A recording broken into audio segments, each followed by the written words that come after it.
Olá, galera do terceiro ano. Vamos dar prosseguimento no segundo bimestre com o capítulo 13, Sociedade e Espaço Urbano, certo? Vou aqui diminuir a minha câmera para que a gente possa dar uma olhada nos slides e iniciar a nossa discussão. Tudo bem? Então, eu trago essa imagem chamada Cidade Abstrata dessa autora, essa pintora Rízia Souza, pintora contemporânea, trazendo essa imagem para ilustrar o nosso slide desse capítulo que a gente vai estar falando sobre cidades. E eu começo com essa questão motivadora. Como promover o desenvolvimento das cidades, conciliando o crescimento econômico, gestão democrática e justiça social para todos os seus habitantes? Eis o desafio, não é isso? E aí eu faço esse questionamento. A cidade é um espaço para todas as pessoas? Ou melhor, todas as pessoas têm o mesmo direito de ocupação desse espaço, a mesma liberdade em se tratando de cidades? Esse é um questionamento que vai nos atravessar neste capítulo. Os interesses conflitantes, dentro da cidade mobiliza de maneira específica a população, o capital, que é quem detém os recursos, modos de produção, e o próprio Estado, o que afeta diretamente a vida de seus habitantes. Então, há conflitos de interesses entre a população, o capital e o Estado, e isso afeta diretamente a nossa vida, certo? Que conflitos são esses, não é? E aí eu trago essa imagem, mostrando a profunda desigualdade social que o território tem, principalmente o nosso brasileiro. Como nós vivenciamos uma desigualdade social gritante, com pessoas com muito dinheiro e pessoas muito pobres. Então vocês estão vendo de um lado um território muito semelhante de tamanho, contendo poucas residências e um amontoado de pessoas em casas mais populares aí ao lado. Tá? Esses embates, esses conflitos, eles podem ser percebidos na distribuição espacial de serviços. O que é isso? Onde é que estão os serviços públicos? Onde é que estão os serviços mesmo de comércio, os shoppings? Então, eles estão bem demarcados em áreas bem específicas, não é? De infraestrutura, condições básicas de infraestrutura, como saneamento básico, por exemplo. Então, você vê territórios que não têm essa estrutura minimamente garantida. A questão da violência, que ela não está associada apenas ao aumento da criminalidade em si, mas principalmente em relação às desigualdades e às contradições presentes na raiz do desenvolvimento urbano. A gente vai ver desde quando o Brasil se tornou um país urbano, e nas diferentes formas de organização e de atuação política, como a luta pelo direito à cidadania, que seria o direito, os direitos sociais, e a moradia como um direito básico que muitas vezes não é observado. Então nós temos aí outra imagem interessante, de um condomínio com o mesmo território físico, mais ou menos, e um aglomerado de pessoas de um lado, e o outro ali com uma quadra de tênis, uma quadra de futebol, uma piscina e outras coisas mais. Tá? Mostrando aí a profunda desigualdade em relação ao território. E aí, gente, 1970, mais ou menos ali, na época do regime civil, ditadura civil-militar, a população urbana brasileira ela mudou. Ela representou ali em 70, 56% da população total. No censo de 2010, o IBGE já mostrou uma urbanização de 84%. Então, uma ampla maioria de pessoas, de brasileiras e brasileiros, são residentes no território urbano, na cidade, certo? O estudo científico das cidades é um campo muito importante para a sociologia, para a geografia, concomitante ao desenvolvimento capitalista. Tá? Esse incremento urbano tem a ver com o desenvolvimento capitalista. E a própria sociologia, que também aparece ali no final do século XIX, bem próximo à Revolução Industrial, ali no período em que estava rolando a Revolução Industrial, a sociologia aparece, que é quando as cidades, o urbano, ele começa a inchar, a ter mais pessoas que vão trabalhar nas indústrias e tal. Então, tem a ver com essa questão do desenvolvimento capitalista, e o desenvolvimento da sociologia, que é a disciplina que a gente está tratando aqui. Portanto, o estudo das cidades pelas ciências sociais é feito com base em relações sociais travadas no ambiente urbano. Então, a gente tem interesse em saber das relações sociais que são travadas no ambiente urbano. Afinal, gente, Há uma ordem implícita, há uma ordem escondida por trás do aparente caos urbano ou conflitos sociais na organização social e espacial das cidades? Vocês acham que há uma determinada ordem, há uma organização nesse sentido, por trás desse caos urbano que a gente vive, desses conflitos sociais tão evidentes? Não é? São questões que vão atravessar o estudo do nosso capítulo. Tá? E aí temos a Escola de Chicago, ali nos Estados Unidos, né, que desenvolveu os primeiros estudos sociológicos de cidade, né, no começo do século XX, trazendo uma compreensão do espaço urbano como um ecossistema. Né, e isso vem de inspiração mesmo da biologia. Não é? É uma visão que defende haver um desenvolvimento de relações ecológicas entre seres humanos. A gente vai ver mais adiante o que é que seria ecossistema. Mas tem claramente uma influência da biologia, né, das ciências naturais, nas ciências sociais, na sociologia. E aí uma das principais influências desses caras da Escola de Chicago é George Simmel, que também é um cara que eu utilizo muito nos meus estudos. Né? Ele viveu ali na mudança do século XIX para o XX na Alemanha e ele vivenciou toda a mudança que Berlim passava. Então ele começou as mudanças a serem algo mais rápidas naquele período. Ele foi analisando como é que as pessoas lidavam com aquilo. Né? Curiosamente, eu também estou lendo a obra do Machado de Assis, e ele também vivenciou esse período ali no Rio de Janeiro, né? Dessa mudança brusca, dessa mudança daquele período menos urbano para o período urbano. Não é? Então, ele vai descrever isso nesse artigo que tem no livro de vocês, aí, sobre a metrópole. Tá? Ele fez reflexões importantes sobre o comportamento urbano na virada do século XIX para o XX, né? Na Berlim, no caso dele, na Alemanha. O autor se debruça sobre a vida nas cidades cada vez maiores e com redes de interação cada vez mais complexas. Né? Ele ia vendo que a gente ia construindo laços cada vez mais complexos. Né? Aquele laço mais formalzinho que nós tínhamos antes, né? Ele foi se deteriorando. Tá? Então, nós naquele período, na verdade eles, não é? Eles buscavam se diferenciar, né? Procuravam se especializar em uma determinada função, tá? De maneira que se tornassem únicos, singulares, mas ao mesmo tempo faz com que fiquem cada vez mais dependentes de outras pessoas nos demais aspectos da sua vida. Então, aquela vida na cidade, ela tinha essa característica, né? Da gente se especializar no que a gente estava fazendo e se tornar cada vez mais dependente de outras pessoas, de outras pessoas que atuavam em outros aspectos da vida. Tá? O indivíduo metropolitano, nas palavras de Simmel, né, que vive na cidade, ele agiria com a cabeça, com uma certa racionalidade, enquanto do campo agiria com o coração, né, com as emoções. Então, as relações metropolitanas, para Simmel, são caracterizadas pela impessoalidade.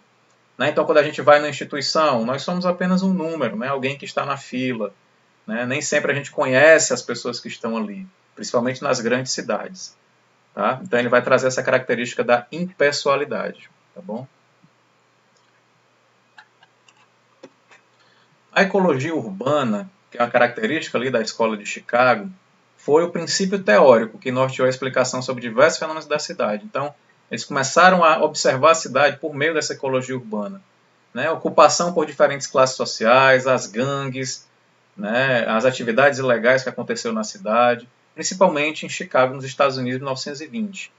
Tá? A interação social era vista como uma competição biótica, trazendo aí um elemento também da biologia, das ciências naturais, né? Que almejaria uma vantagem territorial. Então, é como se houvesse uma competição natural entre as populações que residiam no campo, né? Como se fosse causada pelo organismo ou pela natureza humana. Né? A natureza humana composto dentro desse organismo social, que funcionava como em qualquer ecossistema que a gente tivesse conhecimento, por meio de processos ecológicos de invasão, dominação e sucessão. Então, as classes sociais elas invadiriam um determinado território, ocupariam aquilo, ou então outra viria, afastaria aquela que estava para um local mais distante, e por aí eles analisavam esse ecossistema. Né? O que seria ecossistema? Vocês devem saber, devem se lembrar da biologia.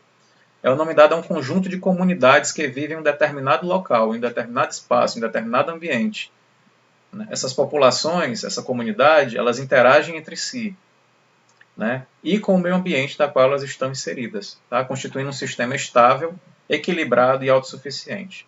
Então, para esses autores da Escola de Chicago, ali no início da sociologia estadunidense, eles tinham essa compreensão da cidade, né? Como um sistema estável, equilibrado e autossuficiente. Tá? Esse termo ele foi cunhado pela primeira vez em 1935 com o ecólogo Arthur George Tansley. Desde então faz parte do vocabulário da comunidade científica e da sociedade também. Tá? E aí nós temos esse autor, Donald Pearson, que também é estadunidense, né? Estudou na Escola de Chicago e morou muito tempo no Brasil, trabalhando na USP, ali na introdução da USP, da Faculdade lá de Ciências Humanas, no Brasil. Ele vai trazer a questão das diferenças qualitativas entre comunidade e sociedade presente no meio urbano, tá? Que é constituído por interações sociais. Certo? Na comunidade, né, seria um modelo de relações das pequenas vilas e aldeias rurais, tá? Na concepção de Pearson, onde todos se conhecem e interagem uns com os outros. Tá? Neste tipo de socialização, a personalidade individual dos habitantes, então eu, enquanto Diego, né, eu tenho a capacidade de exercer grande força sobre a coletividade, já que eu conheço quase todos os seus habitantes. Então eu posso exercer uma certa influência. Mas isso acontece à custa da liberdade do indivíduo. Então eu teria menos liberdade nessa comunidade. Já que todo mundo me conhece, eu não poderia fazer aquilo que eu bem quisesse.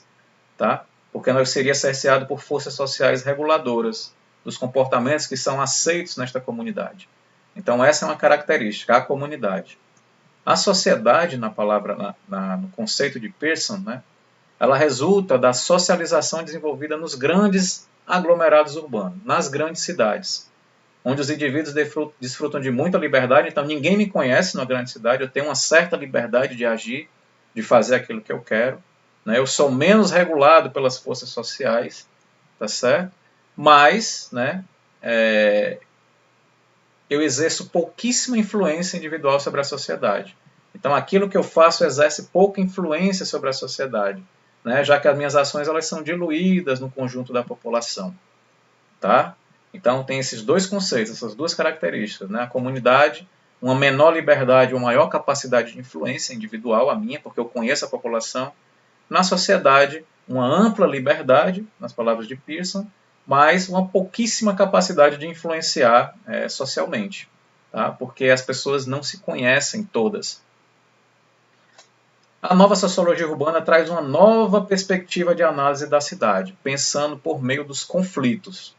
Tá? Ali na primeira tinha a questão da estabilidade, da ordem, não é? De um ecossistema estável. Na nova sociologia urbana, não. Né? Os pensadores dessa corrente, a cidade só poderia ser compreendida como um espaço produzido pelos conflitos gerados pela desigualdade social. Não é? E que esses conflitos eles são inerentes às contradições básicas do capitalismo. Né? Não por processos ecológicos, como a gente viu